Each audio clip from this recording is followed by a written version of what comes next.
Na Bíblia, poucas pessoas gozaram de um privilégio de estar a sós com Jesus. Pouquíssimas passagens bíblicas nos mostram que até mesmo os discípulos conseguiam estar com Ele em momentos particulares, onde era só Jesus e o indivíduo. Jesus estava sempre envolto em muita gente, ao redor de muita gente, sempre muito ocupado. Havia muitas demandas, né? Até os 30 anos, enquanto ele vivia uma vida ordinária, comum. Mas quando ele começa a mostrar quem ele é, quando o extraordinário começa a fazer parte de sua vida, ele já não consegue mais muitos momentos de tranquilidade. Você vê que quando ele quer ficar a sós, ele precisa se retirar para um monte, ele precisa criar um ambiente pouco interessante para as pessoas, que não seja muito confortável para essas pessoas. Por que é que ele se isolava? Porque o monte era mais poderoso? Não. Por que é que ele ia orar na madrugada? Porque quando ele fazia assim, diminuía a intenção das pessoas de acompanhá-lo. Porque era madrugada, era perigoso lidar com algum animal selvagem, era muito frio a madrugada normalmente. Então ele tomava algumas decisões muito simples para buscar ficar sozinho. Mas todas as vezes que ele vinha para os lugarejos, para as pequenas cidades, inevitavelmente ele estava envolto nas multidões. Ou seja, pouquíssimas pessoas tiveram o privilégio de estar face a face com Jesus sozinhas. E hoje eu quero mostrar para vocês duas dessas passagens, só para que possamos refletir um pouco sobre elas. Dois encontros, uma mulher e um homem. Meu propósito é trazer uma visão universal, é mostrar que para Deus, todos nós, independente de homens ou de mulheres, receberemos dele a mesma oportunidade de mudarmos de vida. Eu tenho mostrado sempre para a igreja que desde o Gênesis, quando Deus cria homem e mulher, quando os dois cometem erros e cada um, certo, se tornam responsáveis por Deus de seus erros. Deus está falando de igualdade. Quando olho para um pouquinho mais à frente no Gênesis e vejo a hora da instituição da oferta, eu vejo duas pessoas ofertando, Caim e Abel. Olhamos um pouco mais à frente, nós vamos ver as oportunidades sendo concedidas de forma igualitária. Você olha para a cruz do Calvário e o que você vê? Duas pessoas. O que você vê no centro? O Salvador. O que ele pode? Salvar as duas. O que ele faz? Salva uma. E por que ele salva uma? Porque a outra não tem muito interesse em vida eterna. O que a outra quer é descer do madeiro e continuar a sua vida. Ele não consegue entender. Não era maldade do ladrão da esquerda. Ele simplesmente não conseguiu compreender a proposta que lhe estava sendo oferecida. Mas ela estava sendo oferecida. Quando nós olhamos para isso, é importante enxergarmos que Deus nos concede oportunidade. O grande problema é que a sua história não começou em você. Ela pode ter começado, e certamente começou, no seu pai, no seu avô, no seu bisavô. Então tem muitas pessoas que tomaram decisões anterior a você. E essas decisões, talvez, elas não foram compatíveis com a pessoa que está do seu lado. Então hoje você pode ver alguém que parece ter mais vantagens do que você na vida. Mora numa casa melhor, já pode andar num carro, tem um posicionamento intelectual melhor. pode usufruir de algumas coisas que quando você olha, você diz: poxa, mas não é certo isso que eu estou vivendo. Poxa, hoje eu moro numa comunidade carente, numa palafita, e o fulano pode morar numa Alphaville. Beleza, legal, você tem total razão. Mas vamos buscar um pouco atrás, 2 ou 3 gerações, e vamos descobrir de onde é que os bisavós daquele que estão ali no Alphaville vieram. Às vezes da mesma cidade que veio seu bisavô. Às vezes eram até vizinhos, estudaram na mesma escola. Então é muito importante nós entendermos uma coisa, se você quer caminhar com Deus, é que Ele é justo. É muito importante entendermos que a Bíblia diz que o Deus é amor, amor, amor, amor, amor. Mas e o que é fogo consumidor, que Ele também é? E o que é justiça, que Ele também é? Será que muitas vezes eu não estou tentando manipular uma informação para que ela me favoreça? Então eu quero te mostrar rapidinho, sabe? Porque hoje eu quero mostrar para você a samaritana, porque o meu assunto hoje é água, é isso. Samaritana e Nicodemos. Duas pessoas que conseguiram o que poucos conseguiram, estar a sós com Jesus. A samaritana consegue estar a sós com ele no poço de Jacó. Nicodemos consegue estar à noite com Jesus, pois vai abordá-lo às escuras, aproveitando uma oportunidade. Você pode ver, o único a narrar a história de Nicodemos é João, provavelmente porque Jesus contou para ele o fato que aconteceu. Sabe quem veio me procurar ontem? João, o Nico. Falei com ele assim, assim, assim, assim e assim. Mas os dois, para nós, quando nós olhamos para a água, o que é água para nós? Algo tão banal. A gente estava passando ali agora com essa chuvada, a pressão do cano aumentou. Tem um cano quebrado ali, certo? Se uma água daquela dali, aquilo que tem ali, vazar naquela quantidade o tempo inteiro, certo? Em alguns lugares do percurso do Egito até Israel, vira uma cidade. Nós não sabemos o que é água. Quando a Bíblia fala de água, para nós é aquilo que sai na nossa torneira. Você está entendendo? Tem uma historinha, se você parar em alguns lugares na caminhada do Egito para Israel e for comprar uma Coca-Cola, ela custa $5. E 1 litro de gasolina pode custar 60 centavos. Estou só usando uma linguagem aqui, ok? E aí tem uma história de um cara que reclamou e disse: amigo, isso é um absurdo, uma Coca-Cola custar $5 e 1 litro de gasolina 60 centavos. Aí o balconista veio, colocou o litro de gasolina e falou assim: então bebe. Aí você vai descobrir porque o preço daquilo que se pode beber é tão caro. Todas as vezes que a vida vai se estabelecer, a primeira coisa que se descobre é se naquele lugar tem água. Se você não sabe, Jesus ficou 40 dias sem comer, mas teria morrido depois de 3 dias sem água. Quando a Bíblia fala de água, ela está falando de vida, de oportunidade, de crescimento, de expansão.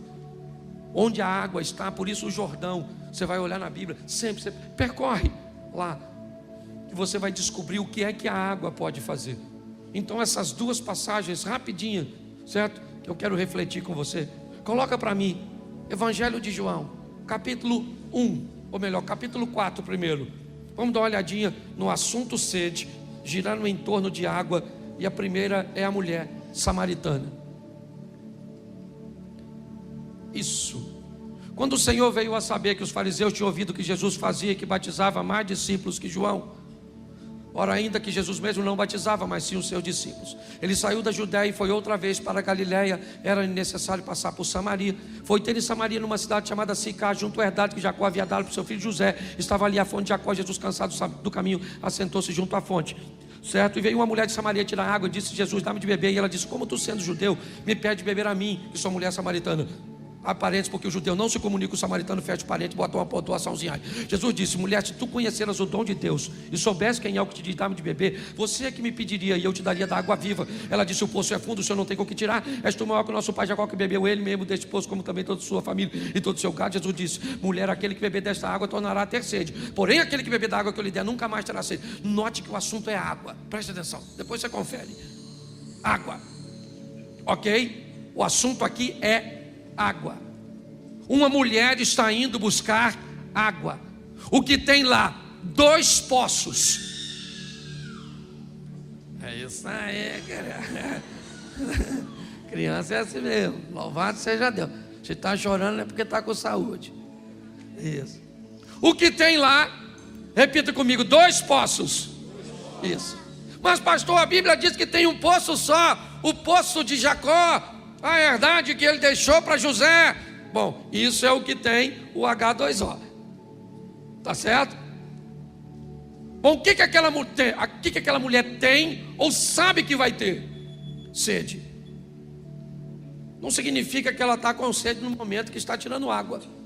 Como ela não tem uma água encarnada como nós, ok? O que ela faz? Ela vai atrás da água. Ela sabe onde a água está. Ela sabe.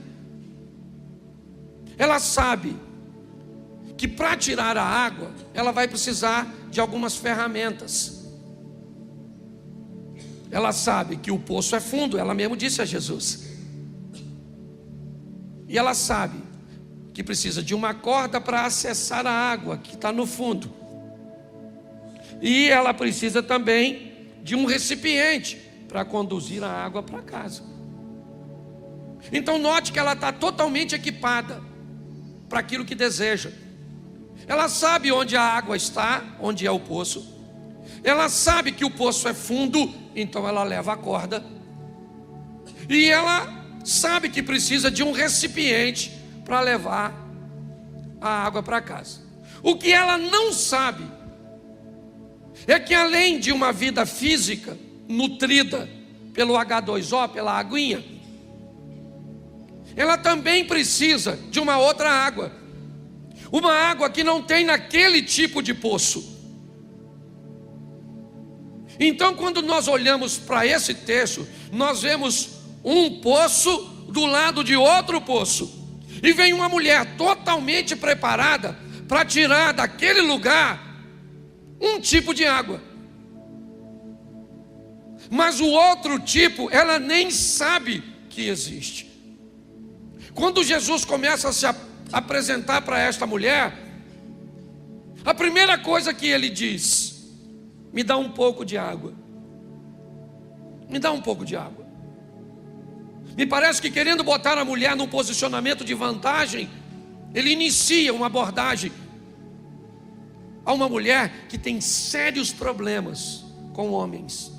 Sérios.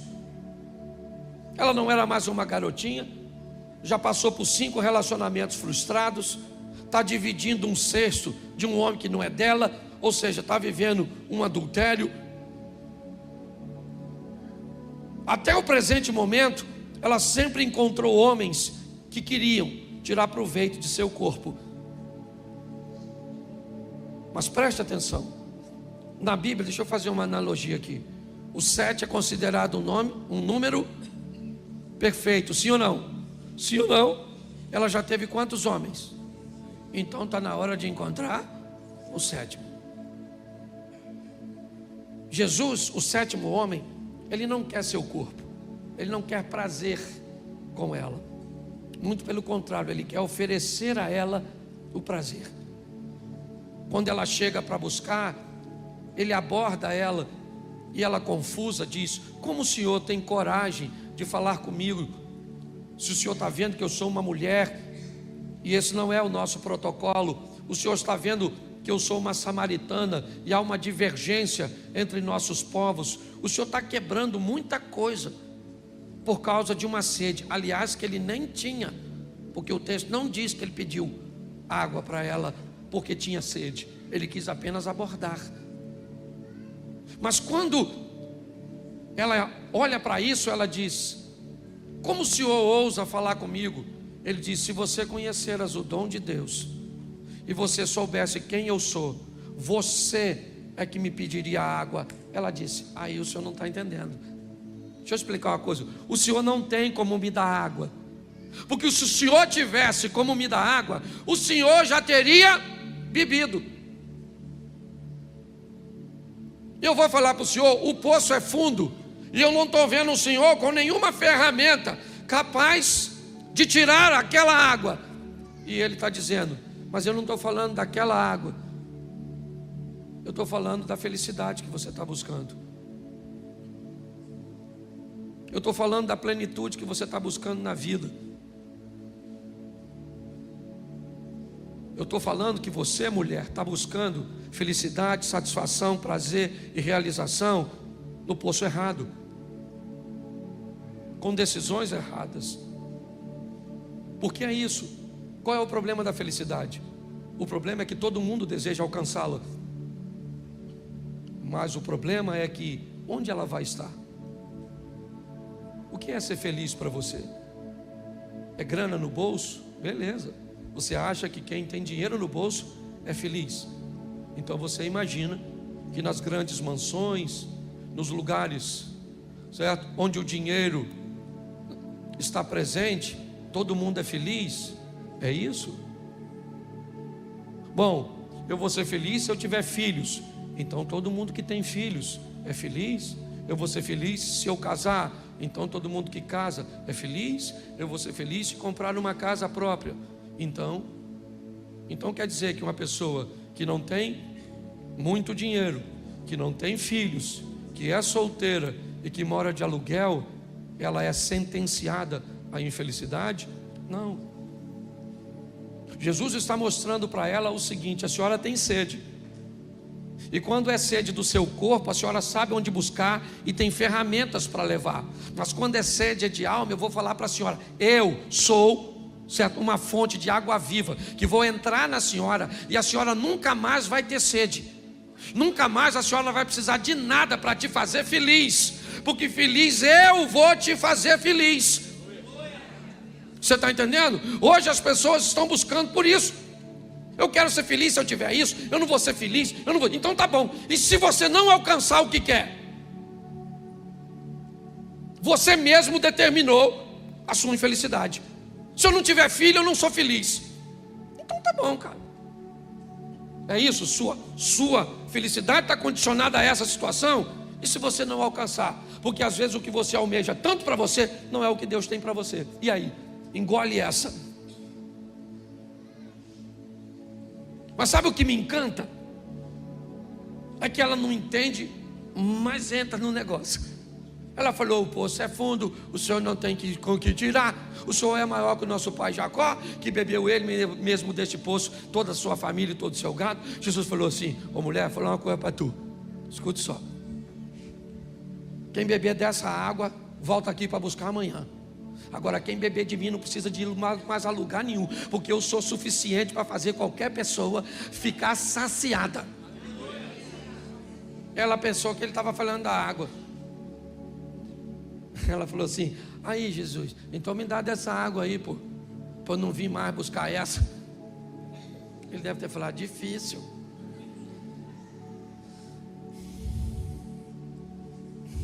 Você não entendeu nada. Então vamos mudar de assunto. Não queria mexer nisso, mas vou. Vai chamar seu marido. Aí ela falou: marido? Caraca, vamos voltar para a água, que eu acho que eu ia ficar mais confortável. Deixa eu explicar ao senhor: eu não tenho marido não, moço. Eu sou solteira. Ele falou: pois é, dona. A senhora não tem porque a senhora já teve 5, já está com um que nem é seu. Ela falou: caramba, fofoca terrível. Ela não sabe que ele é Jesus. Então ela deve estar falando: puxa vida, descobriu quem eu sou. Caramba. Ô moço, eu estou vendo que o senhor é profeta. O senhor é alguém diferente. O senhor não é igual aos outros homens que eu encontrei. O senhor é diferente. O senhor sabe o meu passado. O senhor sabe quem eu sou. O senhor me conhece e eu não sei nada a seu respeito. Essa é a grande questão. Pare para pensar nisso. Ele sabe quem nós somos. Poucas coisas você sabe a meu respeito. O que você sabe a meu respeito? Você me conhece há quanto tempo? Você não sabe o que eu passei na infância, na minha adolescência, na minha juventude, os traumas que eu já enfrentei, as escassez, os problemas, tudo que eu já... E Ele sabe de tudinho. E mesmo assim, me deu a oportunidade de me oferecer uma água que uma torneira não me dá. É muito importante nós entendermos isso. Jesus está mudando a história dessa mulher. E pense num troço absurdo. É o que Ele vai fazer com ela. Ele conversa com ela e fala coisa com ela que Ele não disse para seus discípulos. Ele dá instruções. Quem é essa mulher para receber isso? Sabe onde os discípulos dele estão? Enquanto ele está conversando com a mulher? Na cidade de Samaria. Sabe o que tem lá? Muita gente que Jesus quer salvar.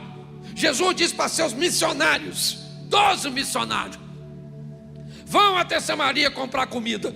E eles vão para comprar comida. A mulher veio para pegar água. Olha só. Quando Jesus termina de conversar com ela, ela deixa o cântaro. Depois você dá deixa eu ver se eu consigo te mostrar aqui. Põe o 4:28, por favor, para adiantar. Eu estou adiantando porque no segundo eu consigo pregar o texto inteiro. Agora eu tenho que abreviar. Isso. Deixou, pois, a mulher o seu. Era com cântaro que ela ia fazer o quê? Ela foi apanhar água. Levou a água. Levou ou não? Levou. Só não levou o H2O. Entendeu? É isso que eu quero que você entenda. Ela levou. Só não levou a água do poço. Ok? Foi para a cidade, correu e disse àqueles homens. Olha o que ela disse para os homens: gente, encontrei o Messias. Samaritano esperava Messias também, sim ou não? Sim. Agora, um Messias que conversa com a dona, com essa reputação, aí também não, né, gente? O Messias tem que bater um papo com você, uma pessoa santa, imaculada, ir lá na sua casa te abordar, falar comigo que sou o pastor Cláudio. Vai lá para pegar uma dona dessa reputação.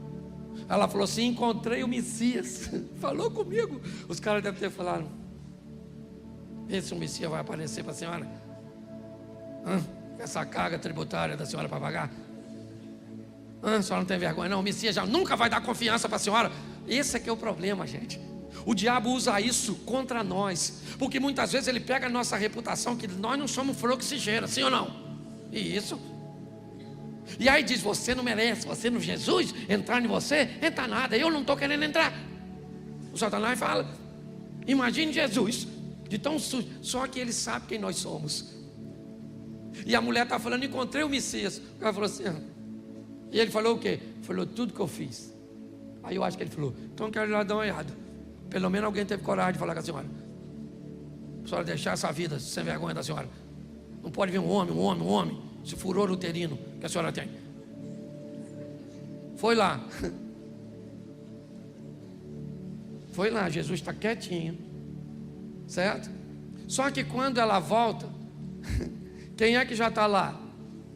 Os discípulos com a comidinha, sim ou não? Eles foram comprar comida onde? Em Samaria. E ela também foi em Samaria, foi ou não foi? Eles trouxeram quantas pessoas para receber Jesus como Senhor e Salvador? Os discípulos? Ninguém. E a mulher? Vem assim, evangelista. Jesus pega um cara cheio de demônio e transforma em evangelista. Não tem problema, não sei quem você foi. Ele não está olhando para quem você foi, ele está olhando para quem você pode se tornar nele. As pessoas olham para o nosso pai, Jesus olha para o nosso futuro, gente. Vem a dona. Eu imagino Jesus olhando para os discípulos.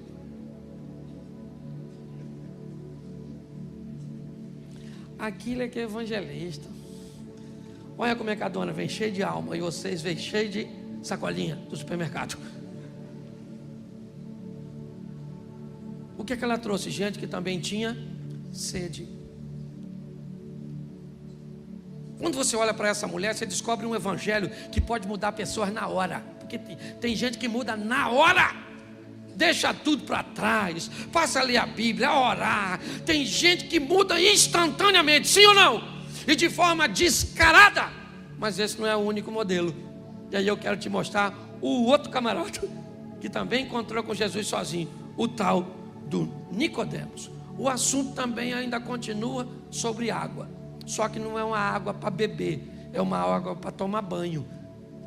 A água do Nicodemos, certo? É uma água simbólica que Jesus está falando. E coloca aí João 3:2. Note que eu peguei os dois textos para ficar fácil, João 3 e João 4, que depois fica fácil você conferir em casa. Lê essa história, João capítulo 3, verso 2. E foi ter de noite com Jesus e disse-lhe: Rabi, bem sabemos que és mestre vindo de Deus, porque ninguém pode fazer esses sinais que tu fazes, se Deus não for com ele. Preste atenção, o que ele tem? Sede. Mas pastor, que sede? Ele não tem cântaro, ele não tem corda, não tem água aqui. Nicodemos tem uma questão na sua mente, ele não consegue entender.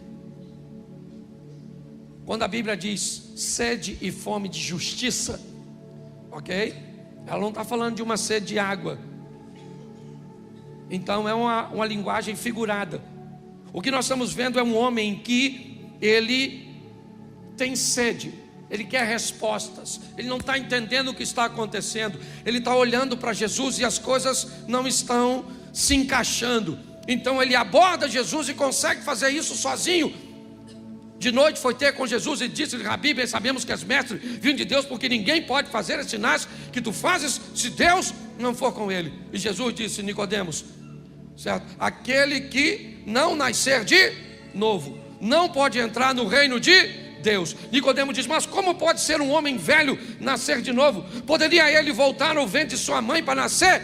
Aí Jesus usa a água. Não, aquele que nascer da água e do Espírito. Aquele que nasce da carne é carne, aquele que nasce do Espírito é Espírito. Preste atenção, porque a água está aqui agora e numa outra posição. Ok? Jesus está falando literalmente sobre o batismo, sobre um momento de arrependimento. Eu acho que esse é o grande desafio que nós enfrentamos no momento, na questão de igreja. A dificuldade de nos arrependermos. A estrutura é tão comum, é tão normal. O que as pessoas fazem se tornou tão comum que a mente, ela está com dificuldade de ser confrontada. Então hoje as pessoas têm dificuldade de se arrepender. Se arrepender por quê? Por que eu preciso? O simbolismo do batismo, ele me diz assim: eu fiz algo de errado? Fiz. E o que eu preciso? Eu preciso de arrependimento. Quando eu desço as águas, eu declaro que a partir de agora eu sou um homem, certo? Que me propus a viver uma nova vida em Cristo, com Cristo. Uma água que vai me purificar, pegar meu passado e jogar fora, e agora me conscientizar de que eu preciso, dentro da palavra de Deus, ok? Ver a minha história mudando. A diferença de Nicodemos para mulher samaritana é a mudança. Quando você lê aqui João 3, a história acaba e Nicodemos vai embora para casa.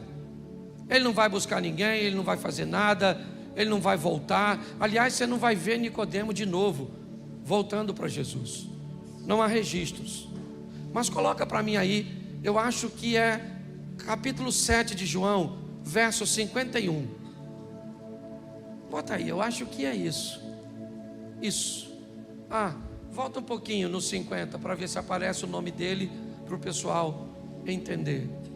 Nicodemos, que era um deles, o que de noite fora ter com Jesus, disse-lhes, agora o 51, porventura condena nossa lei um homem, sem primeiro ouvir e ter conhecimento do que faz? Verso seguinte, responderam-lhe eles e disseram, és tu também da Galileia? Examina e verás que da Galileia nenhum profeta surgiu. Verso seguinte, e cada um foi para sua casa. A história do Nicodemos sempre é assim com Jesus. Termina, cada um foi para sua casa. Jesus foi para dele, Nicodemos foi para dele, e parece que não aconteceu nada. Nesse texto de João 7, estão acusando Jesus de ter demônios, de ser um charlatão. Nicodemos então entra e diz, gente, presta atenção, nós não tratamos as coisas assim. Não é assim que tratamos. Vamos trazer Jesus aqui e vamos ouvi-lo. Aí os outros disseram, o que é isso, Nicodemos? Não há necessidade disso. Olha para as escrituras, da Galileia nunca surgiu profeta, cara. O que é? Nicodemos calou a sua boca e foi para casa. Ele é crente? Não sei, porque o modelo de crente que nós estabelecemos são aqueles reativos momentâneos. É a mulher samaritana, é quem vai para o embate. Capítulo 19, verso 38, por aí, irmão, me ajuda aí que eu estou terminando. 38, 39, é por aí. Isso. Depois disso, José de Arimateia, que era discípulo de Jesus, discípulo de Jesus mais, ele estava andando com quem? Com quem? Vamos lá, bota o verso seguinte, depois eu volto nisso, só para você entender. Foi também, o José de Arimateia estava andando com quem?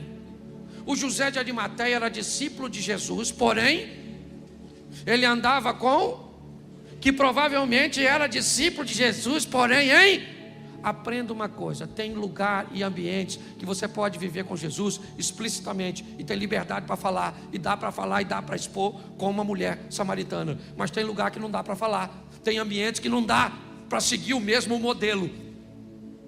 Só que se pessoas não seguem o mesmo modelo, inevitavelmente nós tratamos ela de forma diferente. Quando nós olhamos para essa história, esse é o Nicodemos, o mesmo que estava no capítulo 7, o mesmo que estava no capítulo 3, o mesmo. E ele encontrou com Jesus e teve uma transformação. Mas como ela não segue o padrão, e é esse o problema. Hoje nós precisamos de pessoas cheias de Cristo, para estar em todos os lugares. Lugares mais tímidos que você, para falar e para expor, tem que ser um pouco mais delicado, ok? Ambientes um pouco mais desafiadores, que você precisa de uma estratégia muitas vezes oculta. Ah, mas não pode. Ah, não pode. O diabo pode vir de lá para cá trabalhando de forma oculta, trazendo pessoas cheias dele para dentro de igrejas. E nós não podemos sair daqui cheio de Deus para outro lugar para mudarmos a história. Então descubra a maneira que Deus quer te usar. Se o ambiente dá para ser explícito, seja explícito. Seja como uma mulher, largue tudo, vá até lá e diga, eu achei alguém que mudou a história da minha vida. Mas o Nicodemos não disse, gente, eu conversei com ele de noite, sozinho, só eu e ele. O Nicodemos falou isso? Porque se ele falasse, ele seria expulso do local. Hoje, todas as áreas, sabe por que as artes estão o que estão? Porque os cristãos não foram para elas, porque preocupados com a persuasão que ela poderia fazer na sociedade, disseram que as artes eram do demônio. A política é do demônio, o sexo é do demônio, o dinheiro é do demônio, é tudo do demônio. E sobrou o que para a gente? É igual quando eu fui fazer a igreja e pintei de preto. Aliás, que nem é preto, é cinza, certo? Mas aí, nossa, que é isso? Bom, se a gente pintar de amarelo, diz que é do Zé Pilintra. Vermelho é da Pomba Gira. O branco é do Espiritismo. Então eu não tinha cor para pintar, porque qualquer cor alguém tinha dono. E pastor, por que você pintou de preto? Porque esconde as imperfeições, é mais barato aqui, é alugado. Não precisava dar um grande... É só isso. Nossa, eu vim aqui, um menino, que ele parecia um inferno. Não, inferno é a sua mente. Aí para onde você olha, você vê a escuridão. Nós temos que quebrar, é isso aqui, gente. Transformável pela renovação da vossa, para que você descubra qual é a boa, perfeita e agradável vontade de... Então eu não sei como é que Deus mudou a sua vida. Pare de falar, você mudou rápido, espere o outro mudar. Às vezes a senhora entra, se converte, seu marido muda da noite para o dia, e a senhora vem arrastando, mudando. Às vezes é a senhora que mudou na hora, porque tem áreas que um muda mais rápido que o... E isso é extraordinário. Então vamos sair daqui para viver o Cristo. Pastor, o senhor não vai falar, falta 5 minutos de política hoje? Não vou. Nós só vamos orar. Se ganharmos no primeiro turno, eu não quero mais política na minha boca e nem na minha rede social, porque eu não estou aqui como pastor para ficar falando de política. Mas pastor, o senhor já falou. É claro que eu falei, eu tinha que entrar no ambiente. Tá certo? Hoje fiz minha última postagem, tirei uma foto com essa dona, postamos, cumprimos lá nossa obrigação de cidadania, porque eu sou pastor, posso falar de nada, tudo que eu falo eu sou pastor. Falo de sexo, não posso falar que eu sou pastor. Pensa se eu fosse falar com ela, amor, vamos fazer sexo, e ela falasse, ô Cláudio, você é pastor, você não pode falar disso comigo não. Olha o Cláudio no salmo. Aí eu vou falar de política, eu vou falar tudo que eu for falar, eu sou cidadão.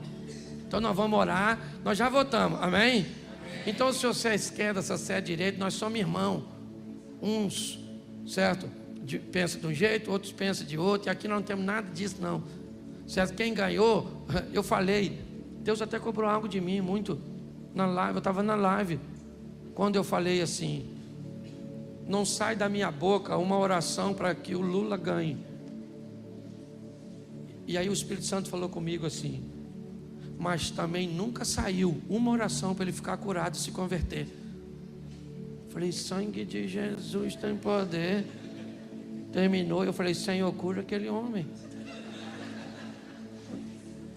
Porque fala sério, às vezes infecta a nossa mente de um tal ponto que a gente até não se comporta mais como cristão. Então nós vamos orar. Eu não tenho medo das urnas, porque pensa num negócio maneiro, é urna. Se você deixar ela quietinha, ela só computa, só faz a contagem. Eu tenho medo de gente. Aliás, eu tenho medo de pessoas sem gente dentro, porque tem um montão de pessoas que não tem gente. São pessoas, não sei como é que eu usaria a palavra, mas sem gente. Então nós vamos orar por nossa nação, e principalmente orar para que Deus nos use, certo? Ou como usou Nicodemos, ou como usou a mulher samaritana. Tem sede, vinde às águas.